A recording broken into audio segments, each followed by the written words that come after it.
Hi, Glenn Phillips with Beach Homes Realty and beach-homes.com.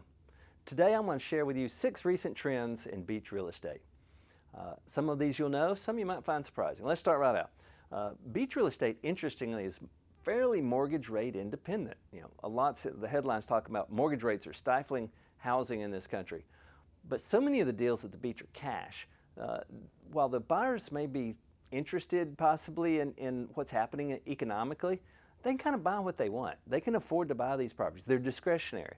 And so the headlines about mortgage interest rate is not what stifles transactions in the beach markets. We have inventory issues. So inventory had really, during COVID, had gotten really tight and it's improved. But headlines that say, oh, inventory has doubled in this market and so we're through, that's actually not real good advice because it has expanded, but there's enough demand that property that's priced correctly goes so quick, the inventory shouldn't have expanded.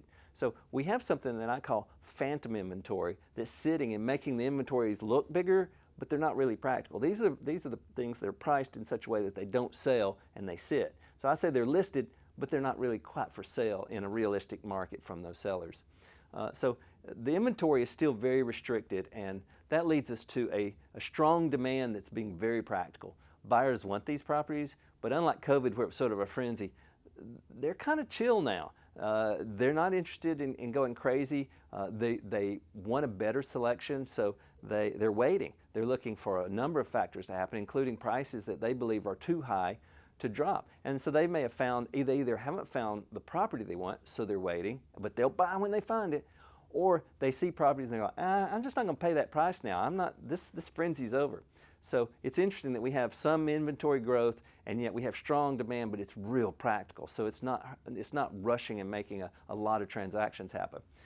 We also have competitive bidding is very spotty right now. It tends to be from market to market and price point to price point. And this is what we saw during COVID where there were lots of competing offers. Right now, the properties that are getting the competitive bids are those that are priced very aggressively, competitively, I mean kind of low, not below market, but they're not overpriced. These are the ones, if there's given enough time to accept competitive bids instead of the closed in one day. But this is not the norm for most properties right now. They tend to not go like that with 20 bids. Only if they're low price, something that seems to be the best value in a neighborhood that everybody's been waiting on. And part of this is because of sellers doing aspirational pricing. They saw the prices, the comps that have happened during COVID, that's all calmed down. And so that's when I was talking about the inventory issues have grown, where inventory numbers have grown. The aspirational pricing homes aren't going anywhere. And the buyers are waiting for those prices to change. So that's kind of stretched it out.